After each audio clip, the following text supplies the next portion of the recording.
Get ready, everyone, and you just might survive. Ruben and Jason are here with their X-Men deep dive. Going through all the X-books is their mission, so get ready for the learned edition. Things are getting weird in here. Ruben hopes another sword book gets announced this year. It's the Weird Dose of X, the X-Men comic show. It's the Weird Dose of X, guaranteed. It's the Weird Dose of X, guaranteed not to blow, except your mind. It's the Weird Dose of X, the X-Men comic show. It's the Weird Dose of X, guaranteed not to blow, except your mind.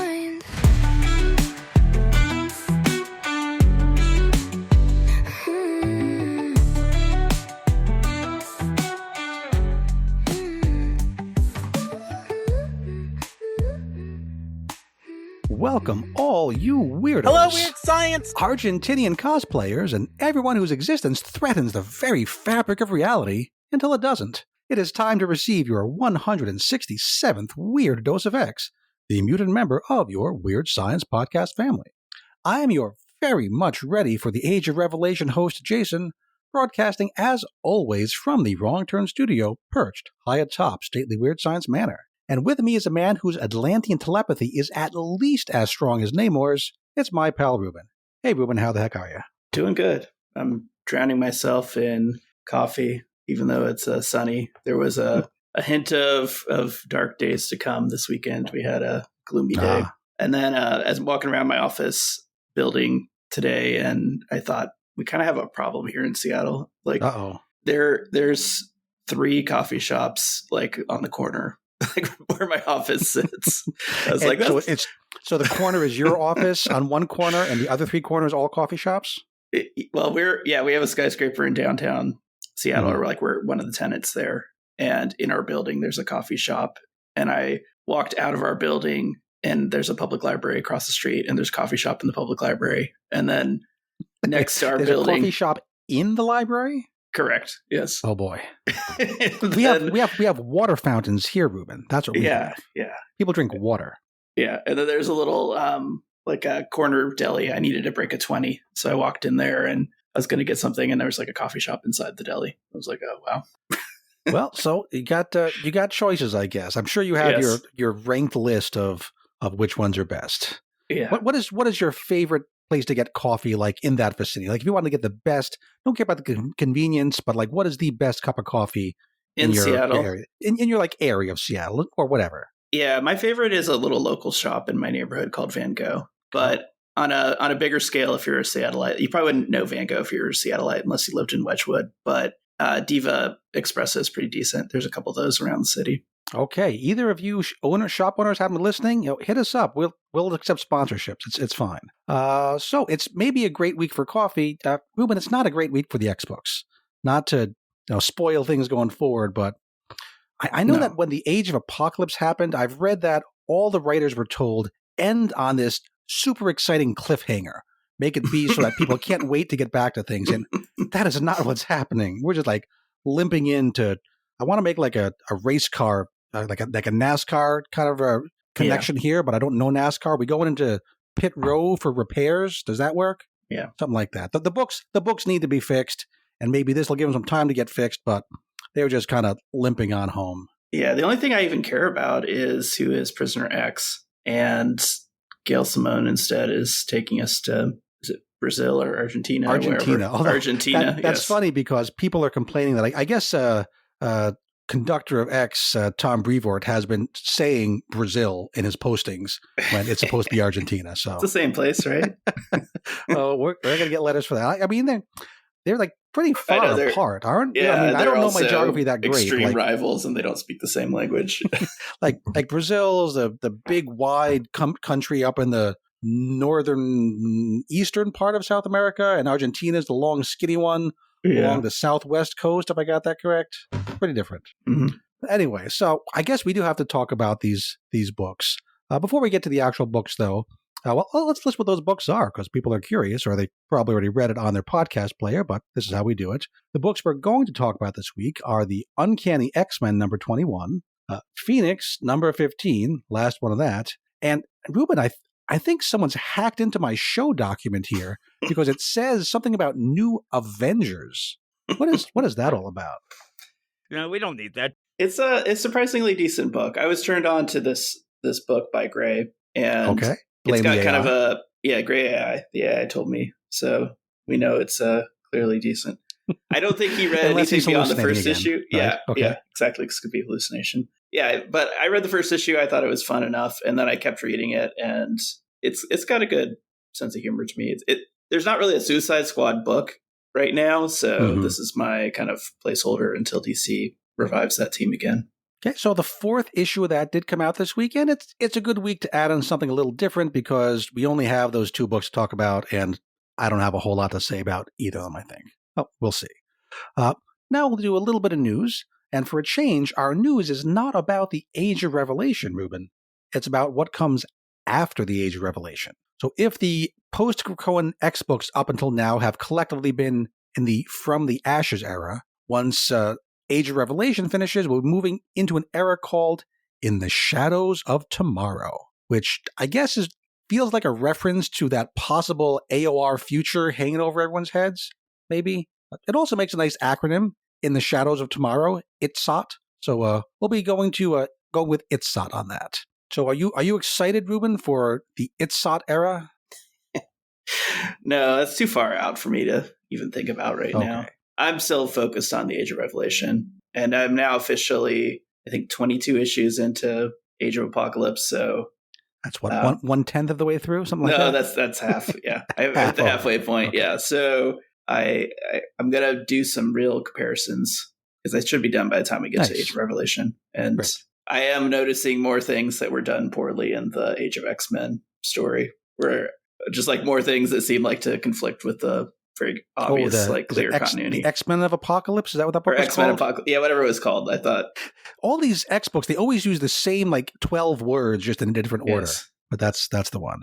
So, okay, we'll be going into In the Shadows of Tomorrow after Age of Revelation. And beyond just that title, that phrase, we have a couple of titles of books that'll be coming out there and a little bit of slogans, descriptions to go with those titles. All of these are starting and returning in January or February of 2026. So first off, we have Uncanny X-Men, which, no shock, is coming back, returning with issue number 22 in January. And the promotional phrase on the little one sheet we've seen so far is, In the Shadows of Tomorrow, ... not every mutant is family. So any guesses what that might be about? Hitting the family thing? I don't know. Will we finally learn what the whole Endling deal was supposed to be, or what the new... Because they've had to change what the Endling thing is. Tom Brevoort even admits that. Did you happen to read the letters page in Uncanny this week? No, tell me about that. Oh, somebody asks about, hey, didn't the solicit for Uncanny number whatever say the secret of the Endling is revealed? What was up with that? And Brevoort's like, yeah, we had to make changes, but don't worry, we'll let you know soon.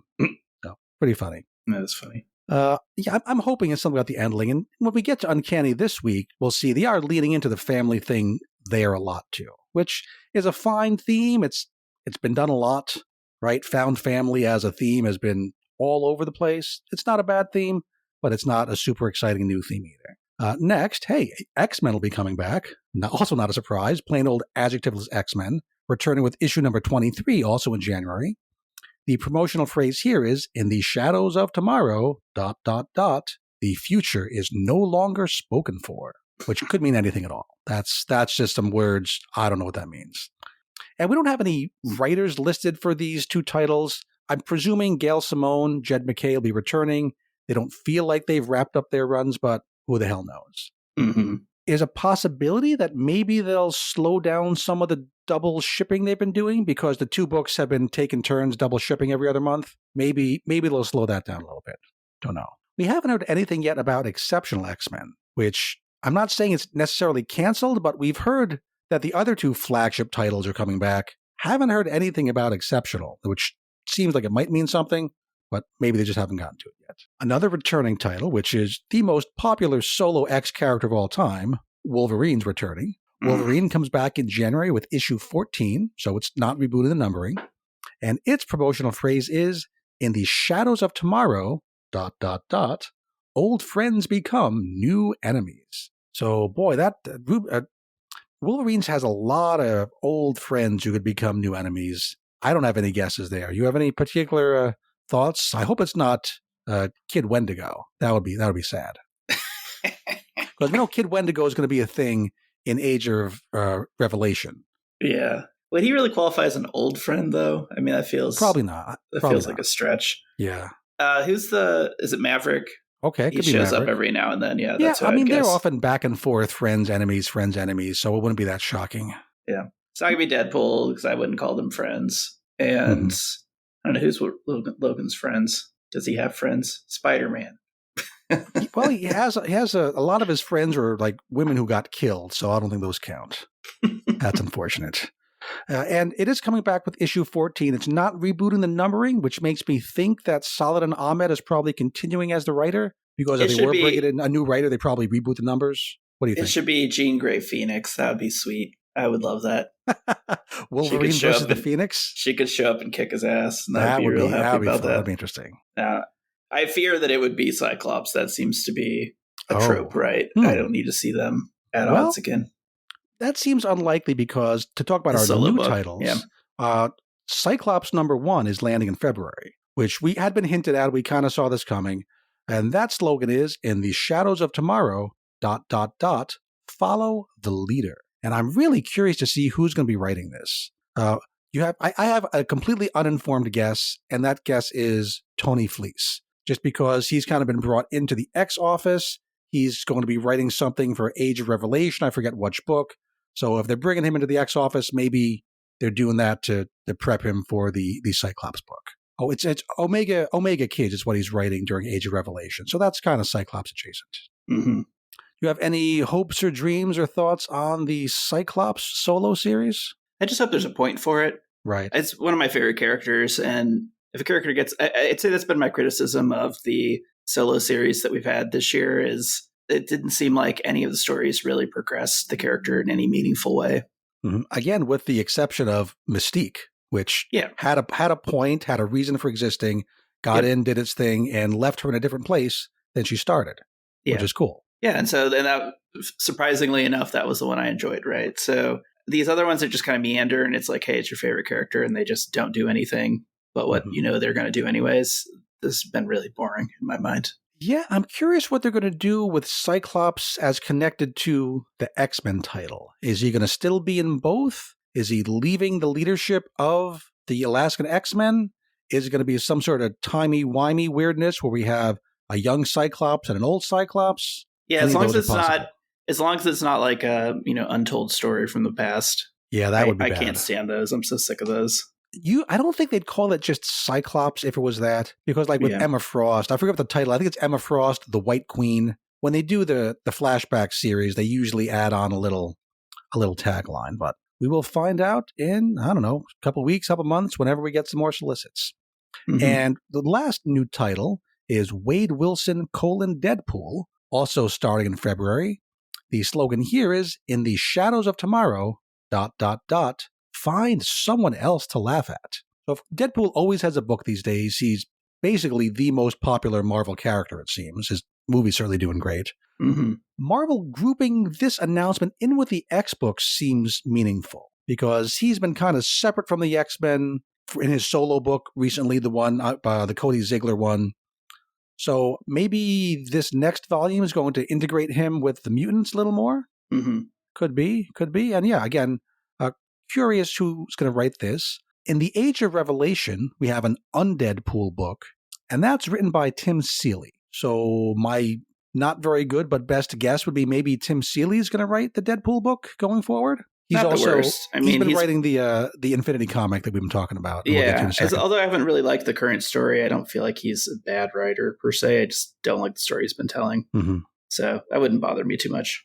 Yep. Again, that's pure speculation on my point. So those are the books coming up after the Age of Revelation. But now let's talk about some of the last books coming out before the Age of Revelation. And we will start with that Infinity comic, which is Astonishing X-Men Infinity comic number 37, Change of Heart Part 6, written by Tim Seeley, art by Eduardo Ordino, colors by KJ Diaz, and letters by Clayton Coles. Now, the pattern that had been established is that all these arcs are 6 issues long. Everything was 6, 6, 6. Oops, don't want to say 3 sixes in a row. That sounds creepy. But they've all been 6-issue arcs, except for we had that one special one-shot on the Hellfire Vigil. So I expected this to be the final issue of the Change of Heart arc, but at the end, it's not done. So it does seem like they want this story to end right when all the other books are kind of ending pre-Age of Revelation. Yeah. I sent a tweet to Tim Seeley and Alex Pactadel, the other current writer of these Infinity comics, this morning, and asked, hey, can you tell us what might be up with the Infinity comic during Age of Revelation? Haven't heard anything back yet, of course. It's just been a couple hours, but if they let me know, I will certainly pass on the info. So this particular story, Ruben, is getting confusing. We've got a shapeshifter guy, might be Morph, might be Changeling. I think I'm going to call him Morphling. Morphling has stolen the face of some dude, Agent Nunn, and this face gives him the authority to launch nuclear missiles. Nuclear missiles have face unlock. Yeah. That seems like a poor security choice to me. Don't you think? Yeah. Just a single. I don't even think the president gets this, right? Only Agent Nunn. Only is this this a guy, character? Is this a character we know of? Because I cannot find any previous existence of Agent Nunn. That shows just what a good agent he is, right? Because we don't know about him. I see. So also, it's a couple more reasons, just beyond the idea that one agent could, with his face, launch all the nukes. He's been dead for 20 years. Yeah, so you'd think they'd remove his access from the nuclear launch codes. Yeah. And that's poor data security hygiene practices, by the way. That's the phrase. You should clear your list of authorized personnel. IT's got to get on that. Periodically, yep. Yeah. And also, even when he was alive, he had life model decoys that looked just like him. Yeah. That's and all what of them, I assume, could have launched the nukes. I guess so. The commentary about this is like... LMD is being used to launch them this time. Yeah. So just another reason, folks, have two-factor authentication, not just your face, and anything important, for instance, nuclear missiles. But here we are. Morphling has started the countdown to nuclear launch.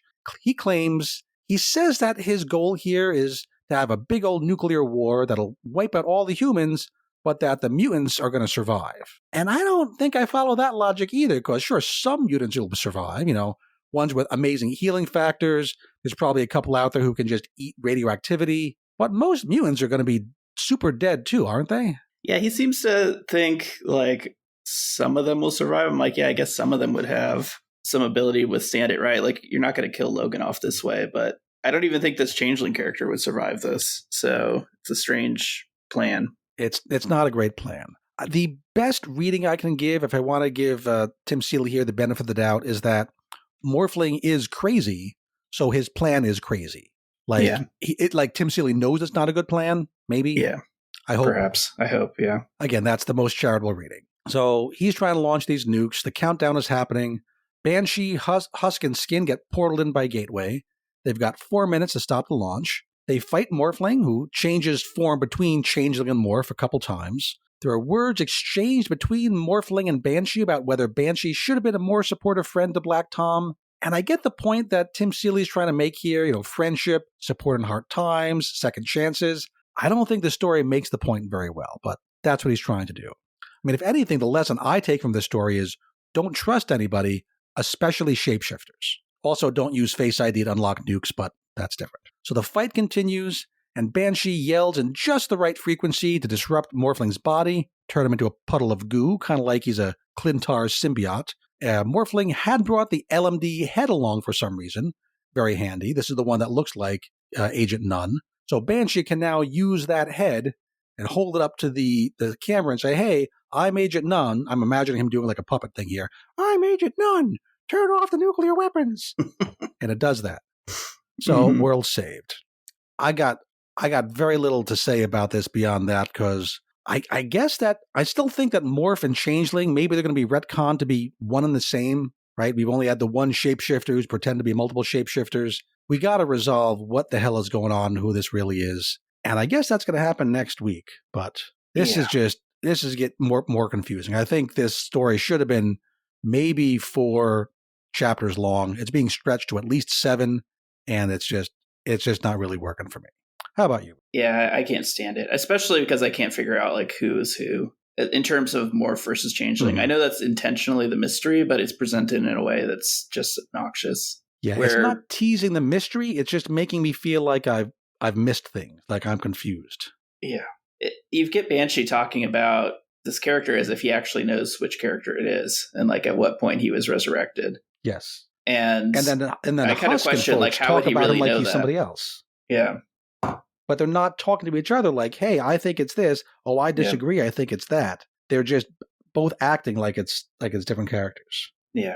So that part really bugs me. And then the whole like insight into how Banshee treated Black Tom, I was kind of like, where's this coming from? Like, were you watching Banshee this entire time? And how was Morphling connected to Black Tom? Yeah. Weird. There's also this funny little side plot where the general who's in charge of the nukes is very like he thinks of the X-Men or the mutants as just these gods who walk among men and like almost like people are ants, and we just hope that these are the good mutants who don't step on us, but there's nothing we can do about it. We are just playthings to them, which is an odd thing for a human 4-star general to be saying about the mutants. Yeah. The last thing I'll say is when Banshee kind of like sonic screams. Yes. Whoever this shapeshifter is, and he's like a puddle of goo, and then they just like pour it out. I was like, that's kind of irresponsible, right? Because he showed up to this base with his morphogenic powers, right? And just killed all the people with guns. Mm-hmm. And I guess he's assuming that he can't like reconform, like he's going to continue to be this puddle, but I wouldn't assume that at all. I just assume he's like disrupted for some period of time. But yeah, that's true. They just portal out and leave him there. I mean, he is surrounded by dudes with guns, but yeah, but that didn't do shit the first time, right? So it's kind of like they're leaving the potentially life-threatening villain to like a bunch of regular dudes with guns. Presumably, they're all dead. Mm-hmm. Well, what else do they do, Ruben? Send them to the Savage Land? That's going to be the new. They should have put him in some kind of container or something, or stuck around long enough to like. Yeah, I don't know. Or arrest him to figure out, because again, they disagree on who this really is. Yeah. You'd think they'd want to solve the mystery, and to do that, they'd need to have him captured, held, safe somehow. Really good point. I don't even know, like, and then they just go back to their castle, like, I guess. Okay. I guess. We do have next time we do see something going on with a morph changeling looking kind of figure. It looks like almost who's the guy pointing a gun at morph or changeling? It almost looks like a G.I. Joe Cobra bad guy. That's who it is, G.I. Joe. The crossover none of us expected. It now crosses over the Energon universe. Yeah, suddenly I love it. That's the reveal they can't tell us yet. That'd be something. Okay, let's move on to the real books this week, starting with Uncanny X-Men number 21 of Mice and Mutants, which is either a reference to the John Steinbeck novel of Mice and Men, or maybe to the line of poetry that inspired Steinbeck's title. Either way, I don't really see how it applies to this. Because, I mean, of Mice and Men, the novel is about two characters traveling around, but one of them is a mentally handicapped person who accidentally killed someone. Mm-hmm. I don't know which one of our characters that would be referring to, so it's an odd title. It is written by Gail Simone, art by Luciano Vecchio, colors by Matthew Wilson, letters by Clayton Coles. And Ruben, I'm going to start off by reading you a couple of bits from the solicits. These are solicits for this issue of Uncanny and for the previous. Do you have any idea where I'm going here? Yeah, it's going to be perfectly exactly in lockstep with what actually happens, I'm sure. That's always how it is, right? Always, especially with the endling. So first, this is from the solicit to issue number 20, the previous issue of Uncanny. It says, the two baddest brawlers of the Louisiana X-Men buddy up, so far so good, to go undercover in faraway Argentina, so far so good, to chase and destroy a legendary X-villain. I'm going to first of all say undercover wearing your Wolverine outfit. Yeah, undercover is not a good word there. That's, yeah. Anyways, the legendary villain is what this dad, the shotgun. Okay, now from this issue 21, the Wolverine / Ransom two-fisted team-up, so far so good, takes a definite weird turn, maybe, as our baddest heroes chase a classic X-villain to, of all places, a comic book convention in beautiful Argentina. So, Ruben, who is the legendary classic X-villain we're fighting in this arc? Man, I don't remember his name, but he's the guy in the white hood, right? It's super generic guy. He looks like a Scooby-Doo villain. They call him what do they call him? They call him the somebody. But he's a nobody. He is the Proctor. They call him the Proctor. And there is an existing Marvel villain called the Proctor, but this can't be him. Legendary, not existing.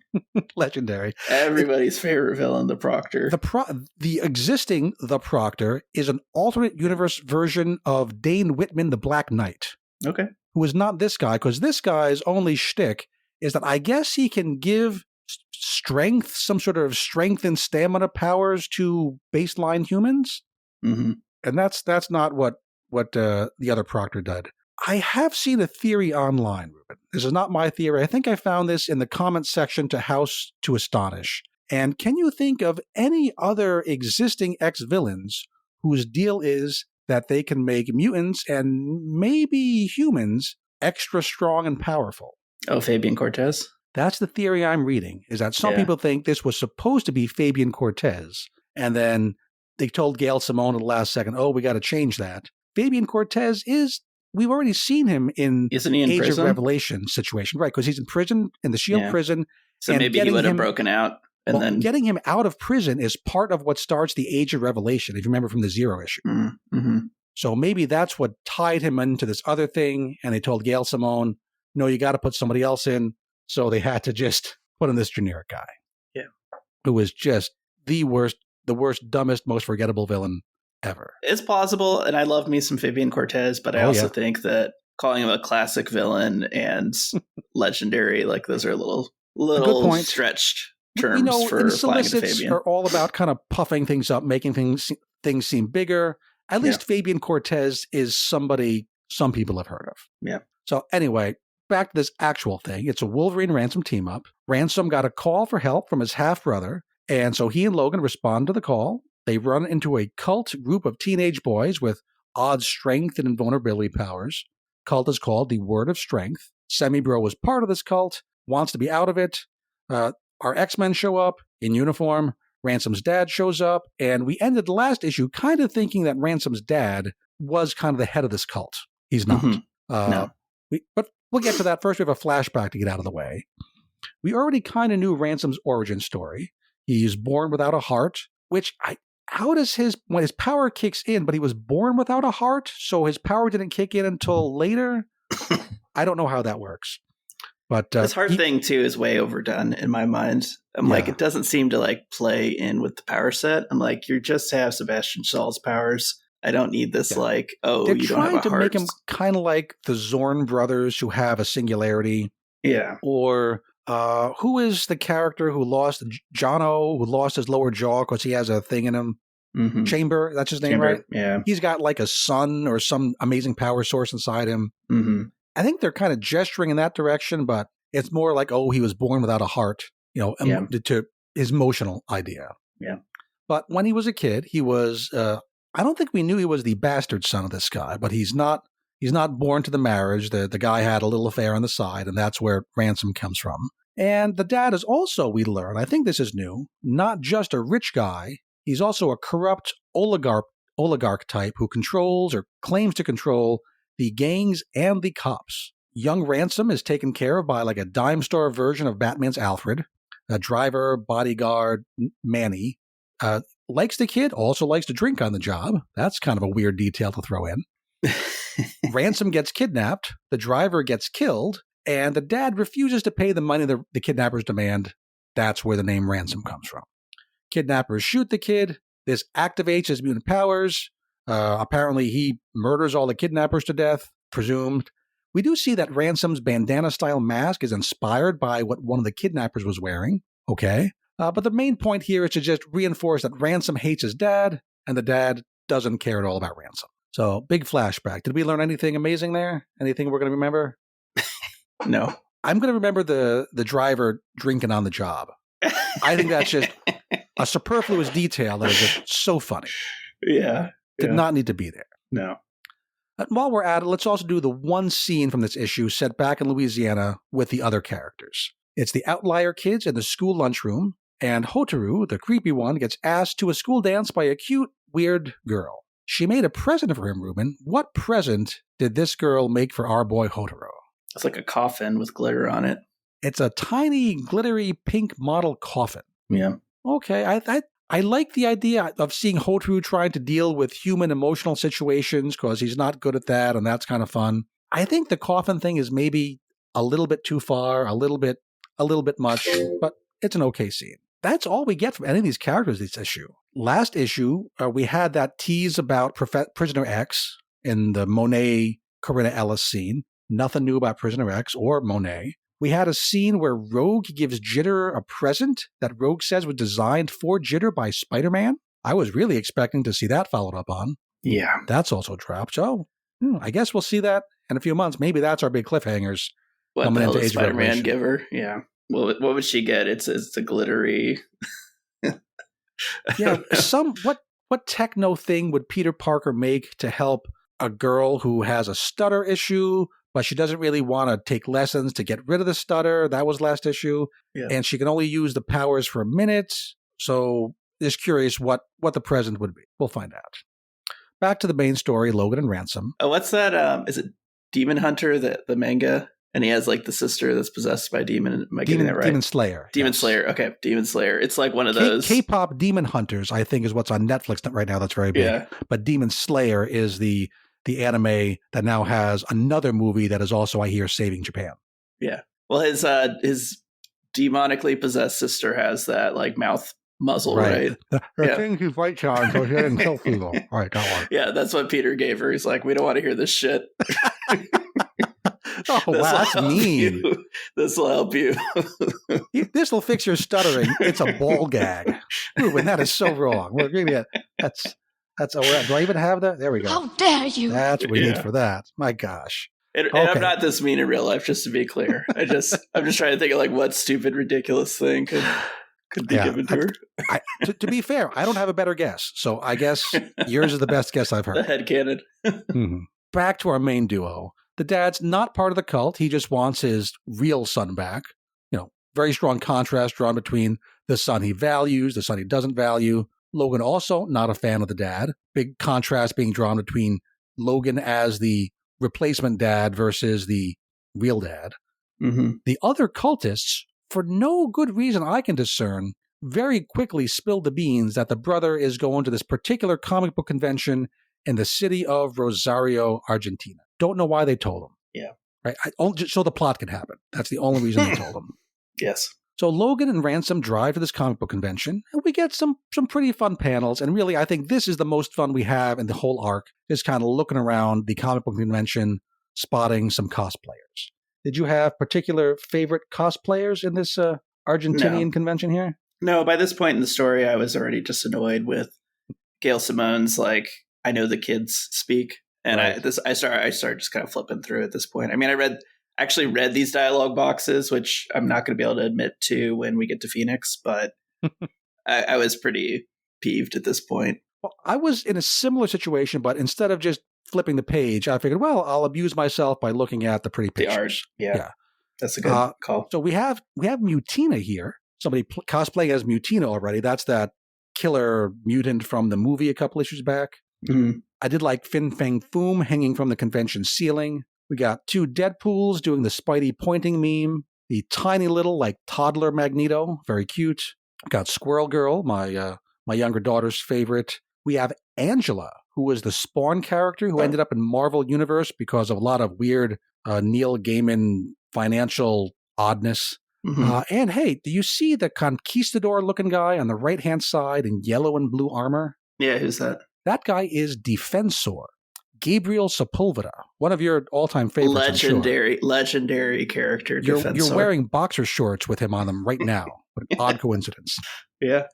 So he is an Argentinian superhero. Okay. Fitting, who first appeared in Marvel's Superhero Contest of Champions in 1982, which was apparently Marvel's very first limited series. Oh. So somebody cosplaying as the local Argentinian hero. He has no superhuman abilities, just a suit of vibranium armor. Yeah. What else do you need? Well, we need Jay and Silent Bob there, apparently. Did you see them? Did you notice them? I did, but then the fact that it showed up twice, I was just like, oh, God, why are they showing up all the time? Oh, I don't have that drop about that. It's weird that it happened twice, but yeah, they were just in Wolverine. Yeah. They're here in the background of this Comic-Con. It must be an X-Office inside joke. I right? just hope this isn't like let's get Kevin Smith to write some X-Men story. That Which seems maybe unlikely. maybe he's writing Cyclops. Maybe Deadpool. I think if you were going to guess, I think one it would be character, good. it'd be Yeah, one I think Deadpool. actually I'd check that out. I wouldn't buy a Deadpool comic, but if you were like, this is Kevin Smith writing Deadpool, I'd actually I'd check that out. Check that out. And the only other one I'm going to mention here is that Logan gets to flirt with a lady who's doing a Jean Grey Phoenix cosplay in a costume that's designed after the Argentinian flag. I felt real creeped out by this scene. It's kind of funny, but also kind of creepy. Yeah. Because, hey, Logan, here's someone who's not the married woman you've been lusting after for years, but who looks like the married woman you've been lusting after for years. Really, really kind of creepy. Yeah. It's cool. No biggie. Yeah, I just tell my wife, like, oh, she looked, hey, I'll tell my wife that next time. It's like, oh, it's fine. She looked like you. She was dressed up like you. So totally fine that I was flirting with her. I mean, I get he's not in a relationship, but I was like, man, that's super funky. I think his reaction could have been just like, this is weird, right? But not, he seems like totally smitten. He's way into it. Yeah. Kisses her hand. Thank you for this moment. Yeah. It's a bit, very funny. Very funny. Okay, back to the actual story. The cult teens who are here at the convention, I'm not sure what their goal is. I guess they've been ordered to just shoot the place up, kill a bunch of people. Mm-hmm. For some reason. For some reason, because the only motive we've been given for the Proctor earlier was that he wanted ransom for the money for kidnapping the rich guy's son.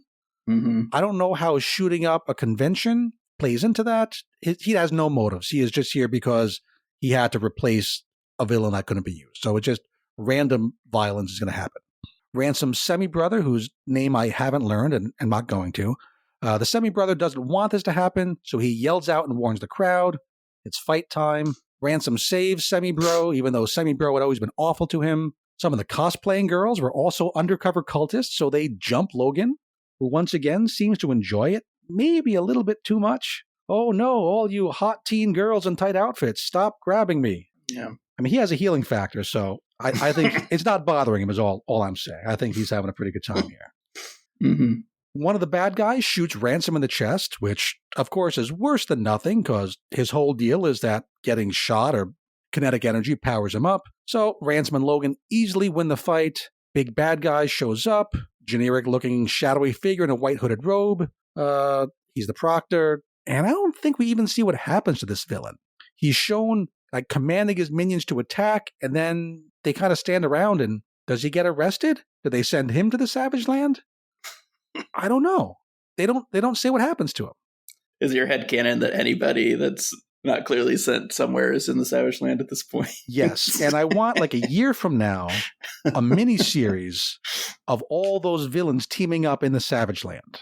Okay. This will be how you create your new Legion of Doom kind of equivalent of all the people they sent there. That's what you and I will write.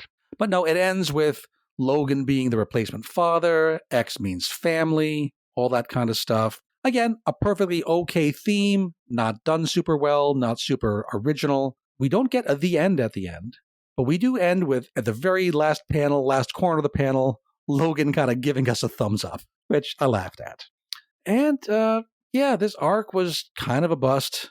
We had 2 issues. They had to get out there before the Age of Revelation. It checks that box. I really want to like this relationship between Logan and Ransom. I think it's a good idea for them to kind of be mentor, buddies, pseudo-father, pseudo-big brother figures to each other.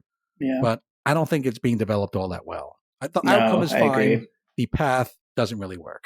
Yeah, I'm starting to get a little fed up with this. I always thought that Gail Simone was pretty good at interpersonal relationships, and that was one of her strengths, but it's been forced. It's been feeling really strained. Yeah, again, I like the outcome she's trying to get to. I just don't think the way she's creating it is that natural or that meaningful.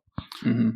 For me, again, most of the fun was looking around the convention, seeing the cosplayers, which if that's the main pull for an issue, it's not a very good issue. Yeah. I guess I'm going to give this a regular 5 out of 10. That's about where I am. How about you? I think that's about right.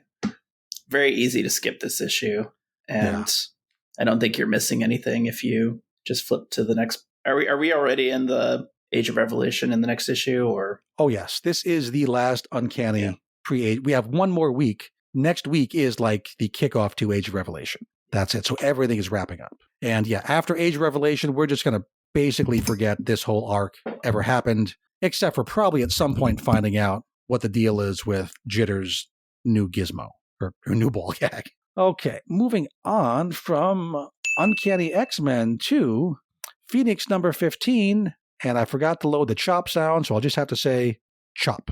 Because this is the last issue of Phoenix to be written by Stephanie Phillips. She is going to write the 3-issue... Oh, no, I know. I know you're all sad out there. I guess it's selling. People like it. Not us, but people do. No.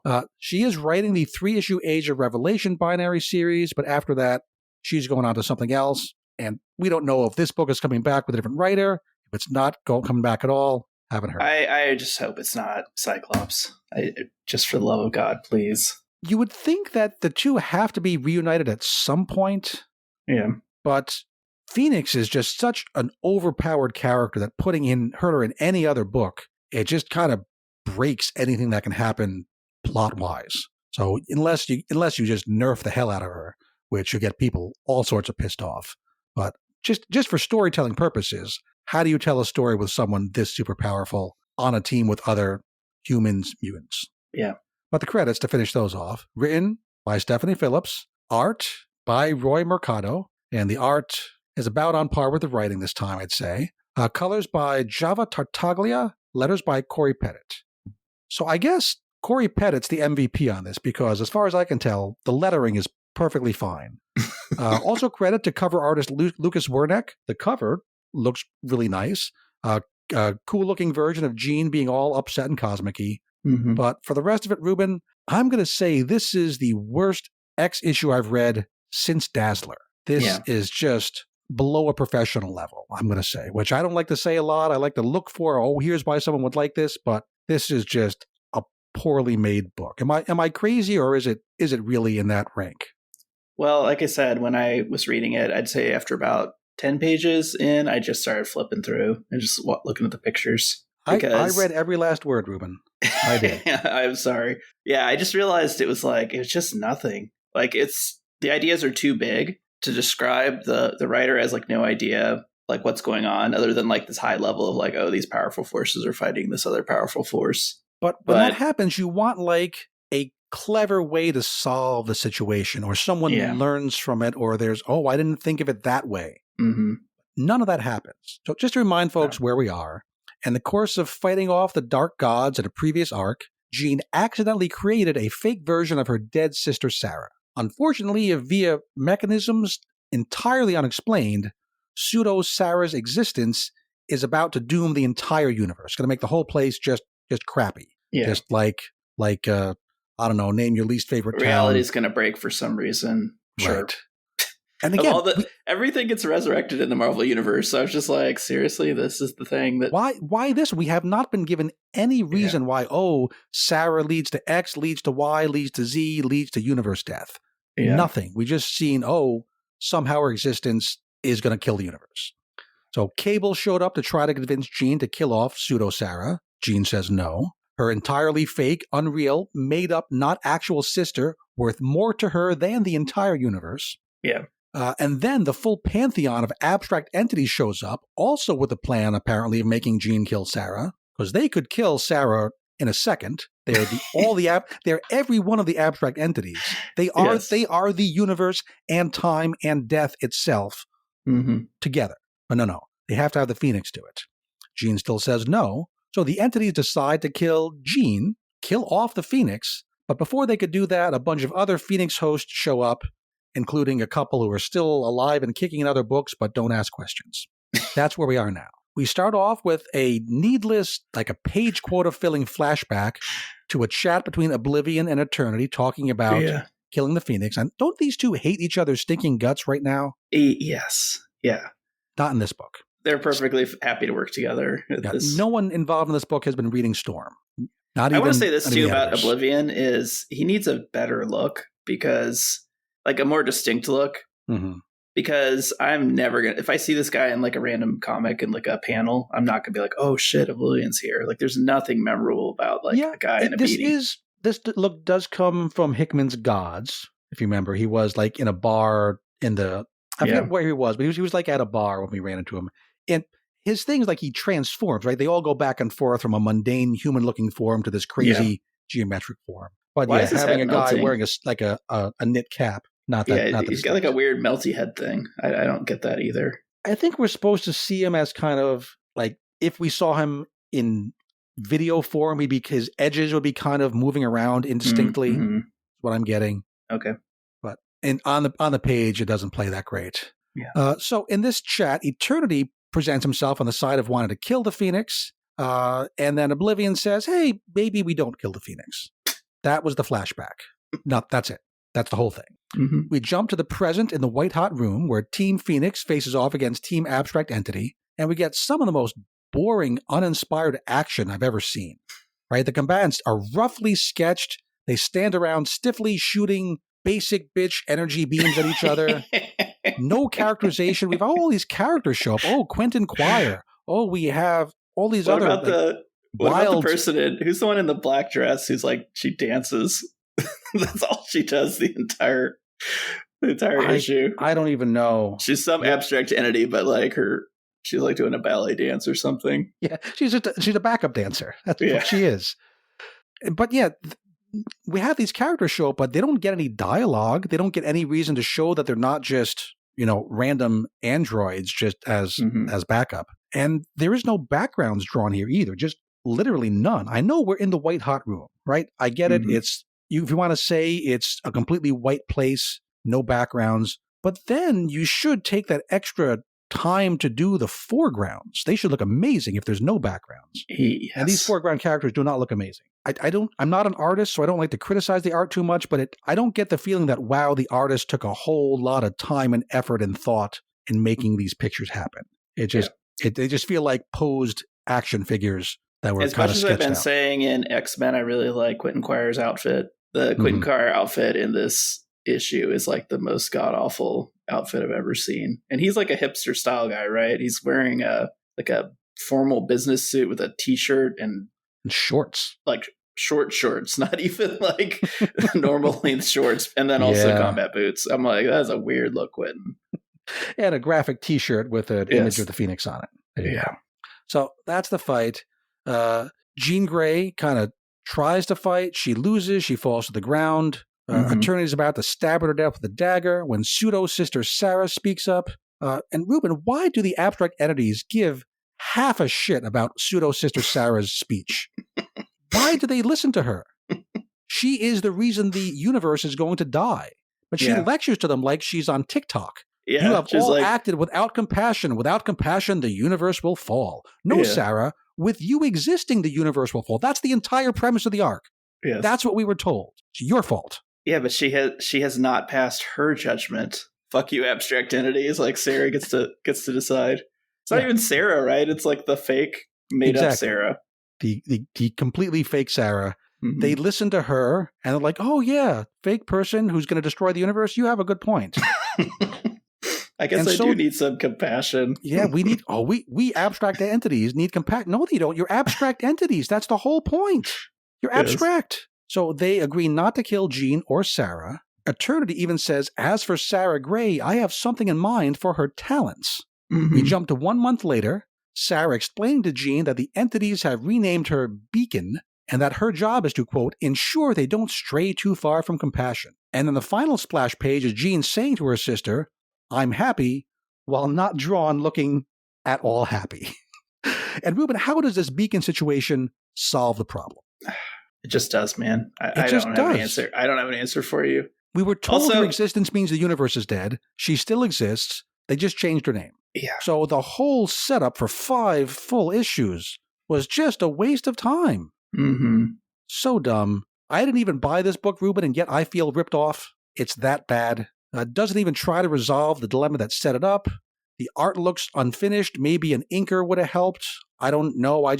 When I don't like art, I say, oh, maybe you should have an inker. I don't know more than that. But yeah, this This book How is... much of a psycho is Jean Grey, by the way? It's explained to her... psycho. It's explained to her that, like, this personification of her sister is not her sister. Right. And yet she's like, you are Sarah Grey. Okay, great. And also the fact that she just burned the whole fucking universe so that she could keep her fake little... I guess we're supposed to think that since sister. Jean is the Phoenix is Jean, the Phoenix is creation. Jean has the power to create life just like the 100% God above all gods. Like she can say, fiat homo, that, creation of man, and man exists. I guess that's she has that power. So yeah, this book is a 3, and that's generous. This is a very, very bad, no good book, and I'm annoyed I had to read it.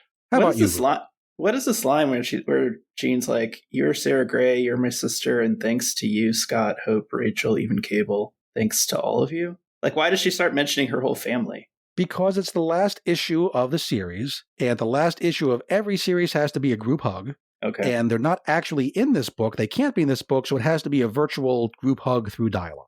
I need this, like, fake Sarah to be like, who the fuck are you talking about? Like, has she even met any of these people?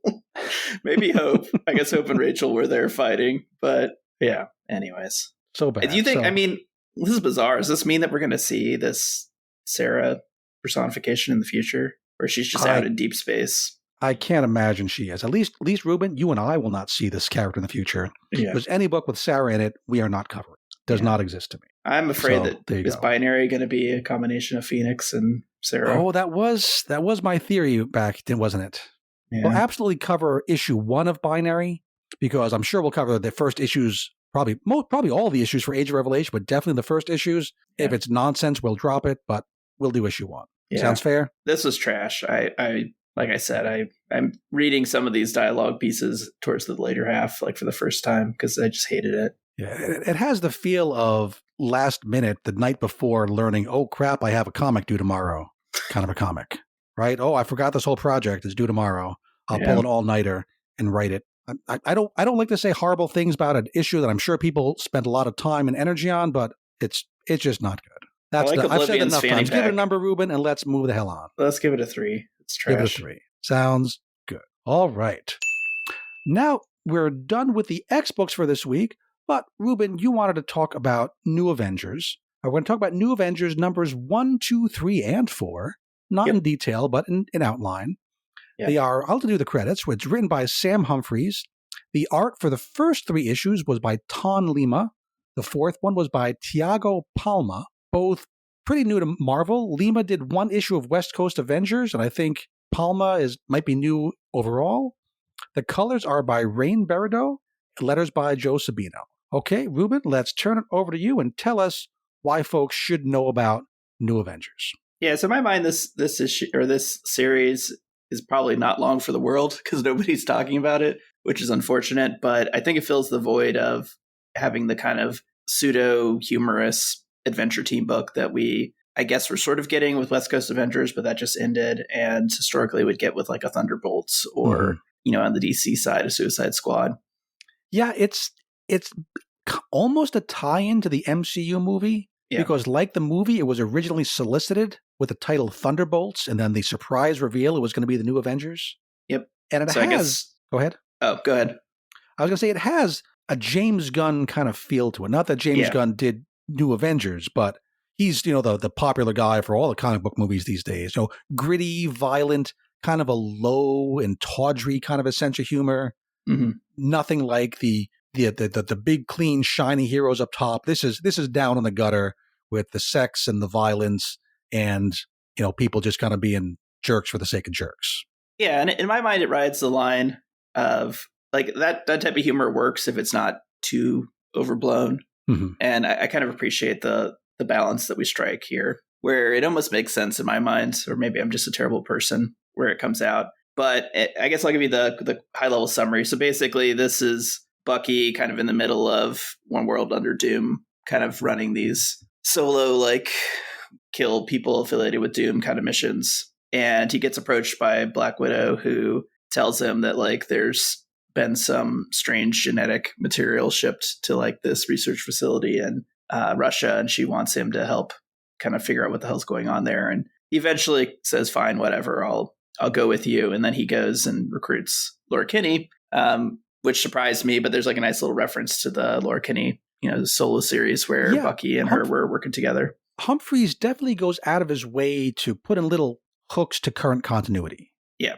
Right. This definitely flows out of One World Under Doom and Laura Kinney and things going on with Doctor Strange. I don't imagine a lot of this is going to flow back into continuity, into like other main books, but he's definitely wants to very much set this in the here and now of the Marvel universe. Timeline. Yep. Yeah. Yeah. So after he recruits Laura, he then approaches Namor and says, hey, we were invaders. Like, I need to call in a favor, basically. So the four of them go to this Russian lab and they find out there's a bunch of like people who have been experimented on. So they free those people. And then they go into the lab and they see the Jackal is there. Right. The Jackal being mostly, I think of as a Spider-Man bad guy tied in with the whole clone situation. That's his main shtick, right? Yeah, clone guy. And he's called the Jackal and he's furry, but he's also green.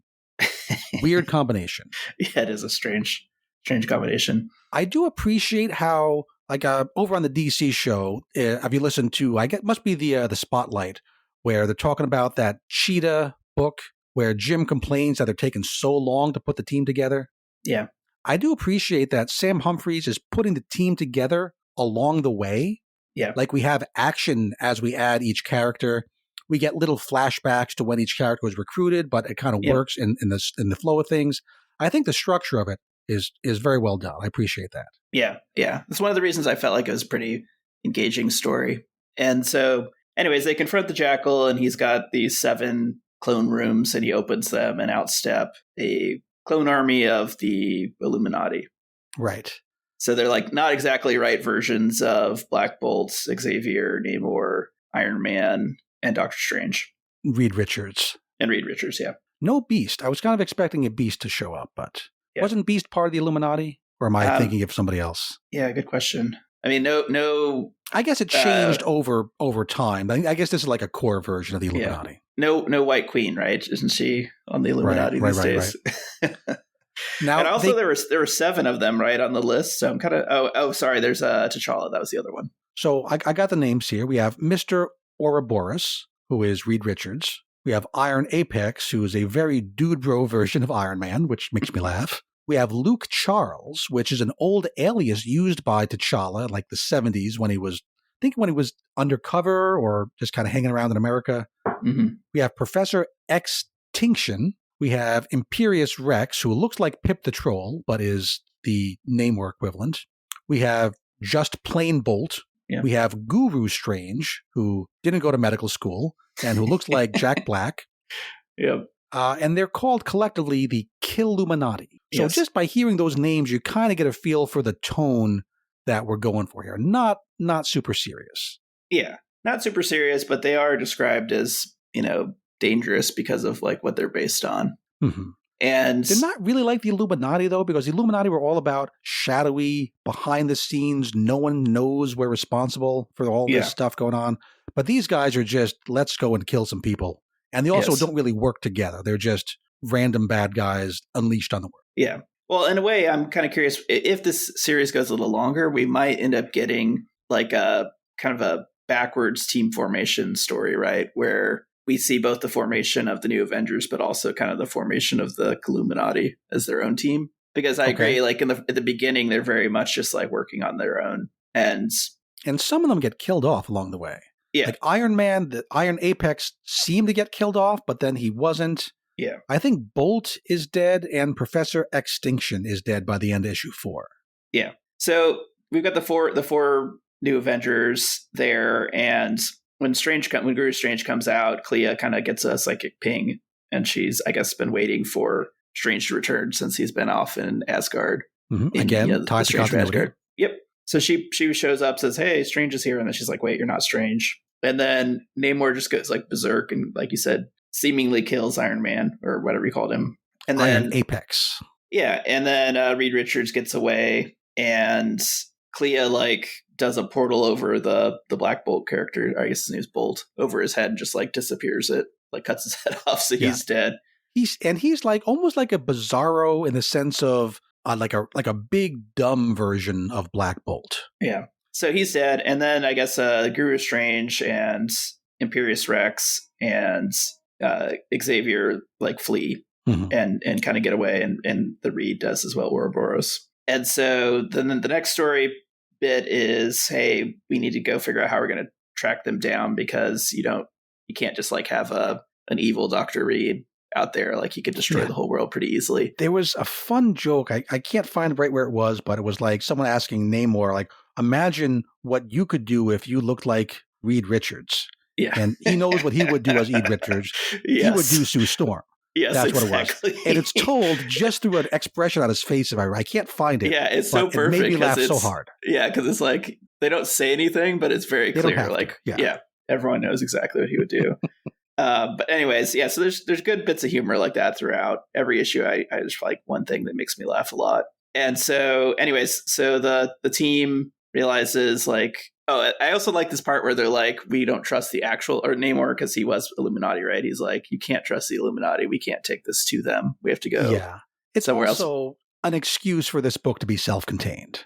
Yeah. But just like in a lot of books, we say, well, why don't you just call, Superman in DC, or why don't you just call the Avengers in this book? And like, oh, we're making up an excuse why we have to do it just ourselves, which is fine. That's what comics have to do. Yeah, they have to do it. But also I like this idea of it makes the Illuminati seem like really gray area, right? Like you don't want to trust the Illuminati, which is probably good advice. Like they're not a trustworthy group. So anyways, they decide that they're going to go talk to Bruce Banner and kind of get some ideas from him as to like how you track down Evil Reed. And so you got to catch a smart guy. Need to talk to a smart science guy to catch a smart science guy.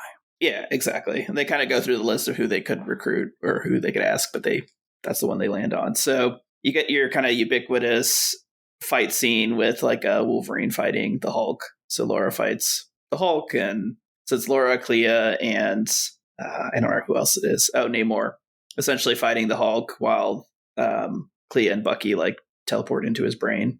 Yeah, so some sort of magicy talk to Bruce inside the monster. Yeah, and so I don't really know Hulk's current continuity situation. I don't think it really matters. Yeah, Hulk, the outside Hulk is really mad. They somehow talk to Bruce inside the Hulk.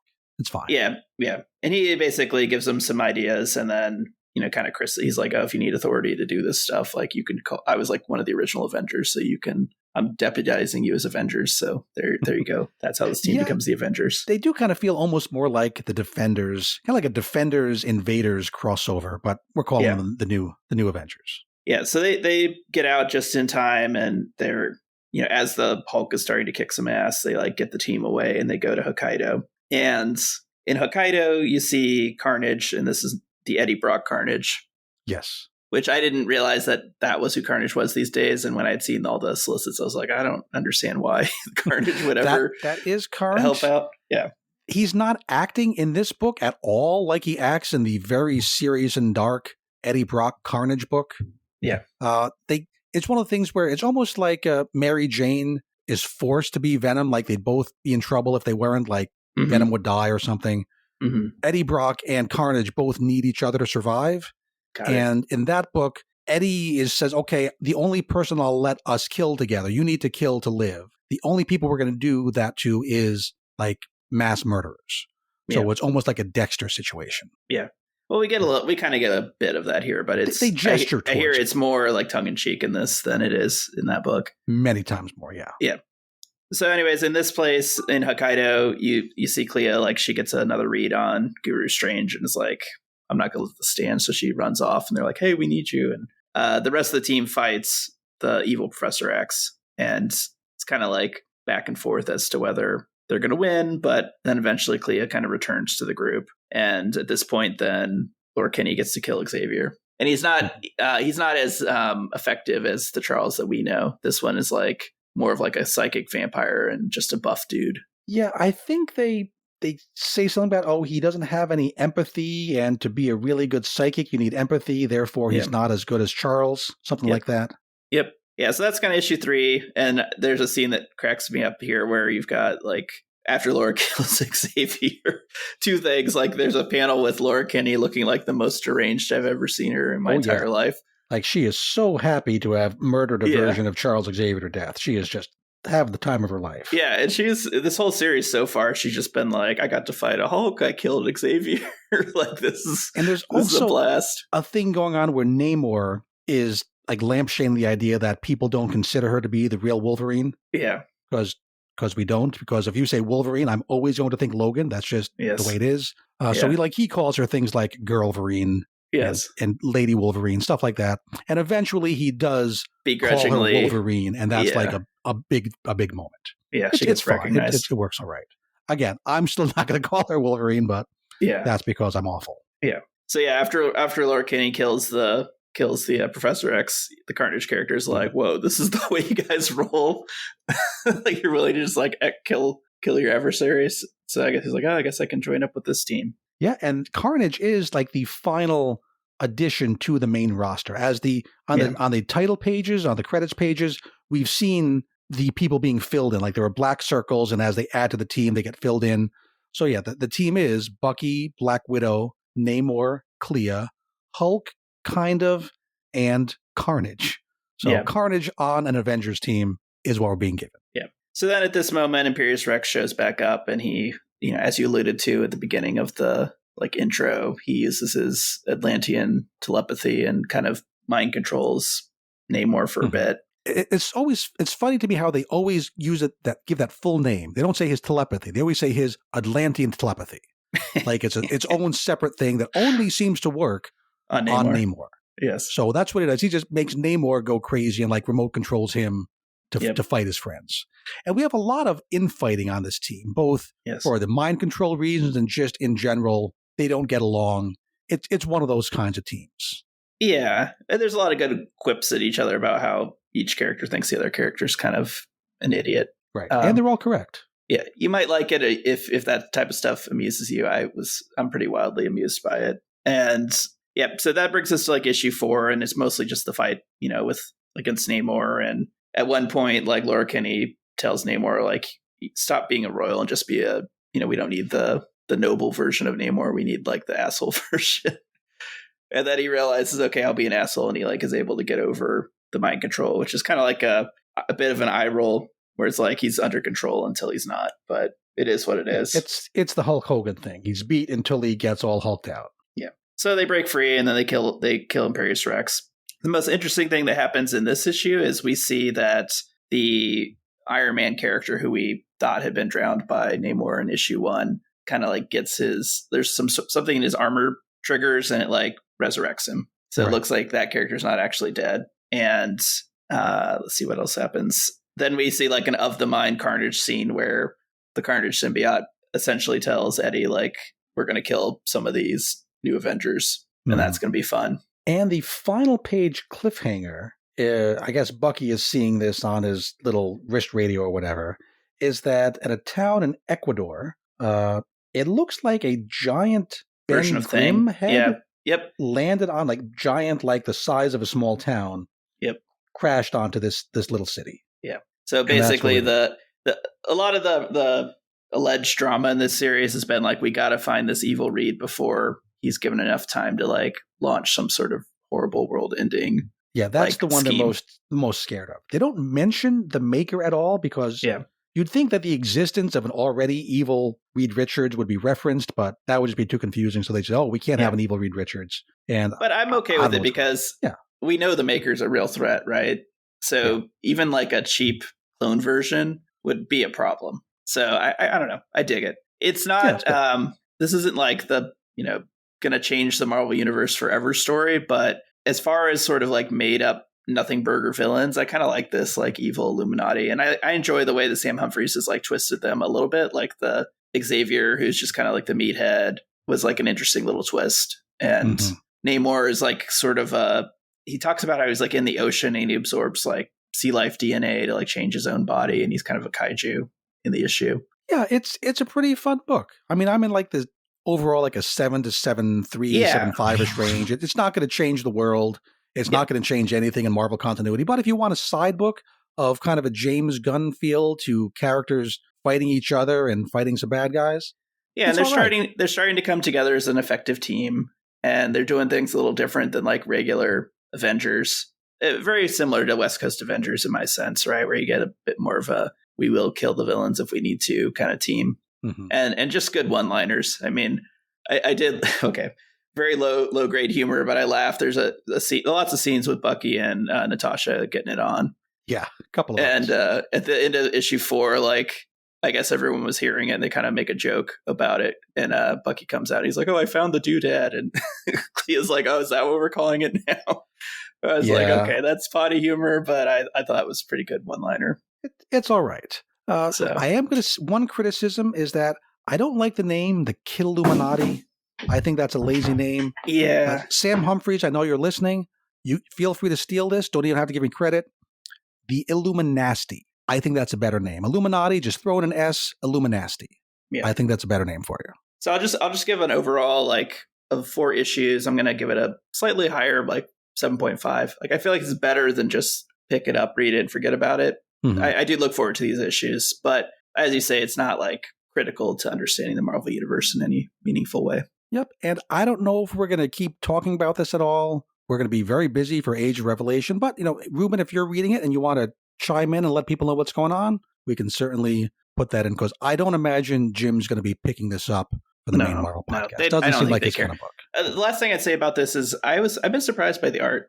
Like, the 2 art teams I felt have done a pretty darn good job. Like, in my mind, the quality of the art, compare this to like what we got in the Phoenix issue, and you're like, okay, this is like professional grade, and whatever was in Phoenix was just trash. It's not my favorite. It's not like the early issues of Storm, which were just works of art you hang on the wall. Yeah, that's but different. It's good, effective superhero action comic writing and drawing. Yep. Yeah, every scene I know what's going on. The powers make sense.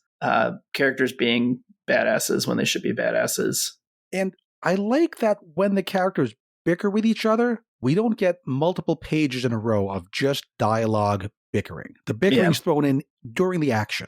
Yeah. Where a lot of books lately, like especially like Magic, even Laura Kinney, they just stop the action and have the characters bicker. And that's no fun. Where this really does it more like a good old 1980s, 1990s action comic. Yeah, and the characters seem annoyed, but not like emotionally destroyed by like flippant comments, right? You don't have Magic standing in front of the cafeteria, like crying her eyes out over some like, bad joke. So yeah, indeed. I think it's worth checking out. If anyone's at all interested in, I'd say if you like classic Suicide Squad, this is definitely something you should be trying. Sounds good. Okay, let's bring this ship on home. Next week is the final week before the Age of Revelation truly begins. The big book next week is X-Men number 22, and we're told, Ruben, that the ending of this book is truly shocking. I am shocked. Shocked! Well, not that shocked. See, the thing is, I'm not sure if it's shocking because, oh my goodness, it creates the Age of Revelation, because you and I and the other readers already know about that, right? This is not like Age of Apocalypse time when it was really a surprise. Mm-hmm. We already know that. So I'm hoping there is a kind of a twist we're not expecting. I'll tell you my shock. I'm 100%. This is going to be I haven't seen the review copies, so I want to get credit for this. This is what happens. All right.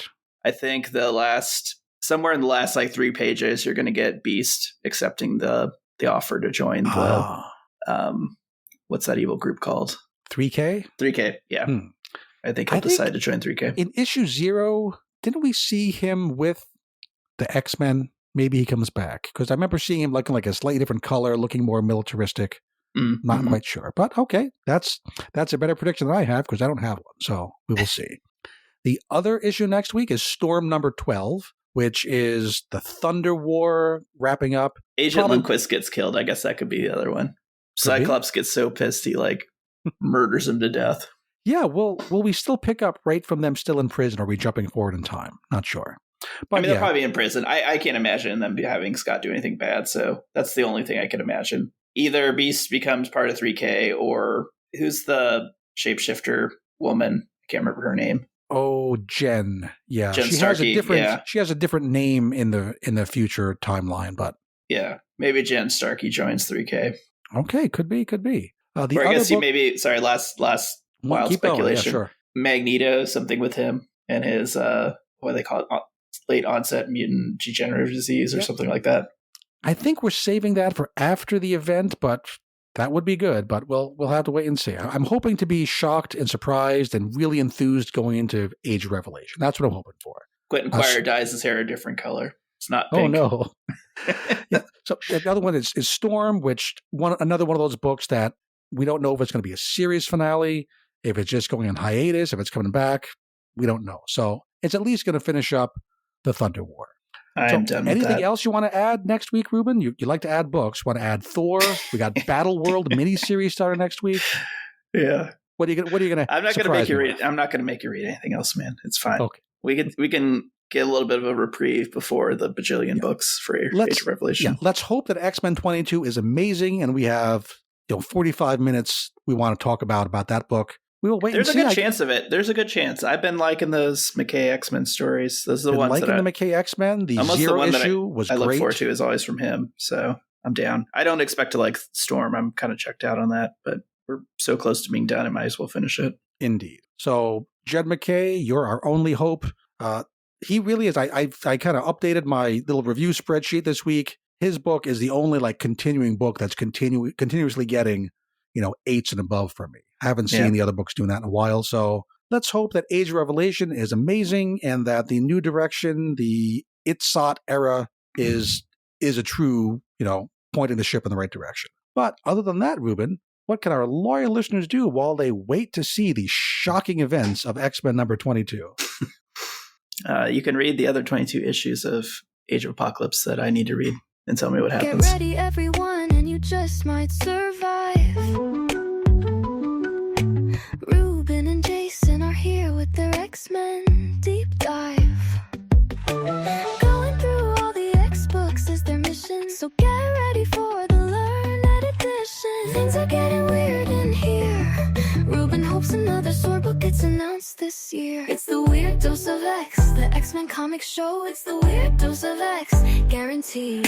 It's the Weird Dose of X, guaranteed not to blow, except your mind. It's the Weird Dose of X.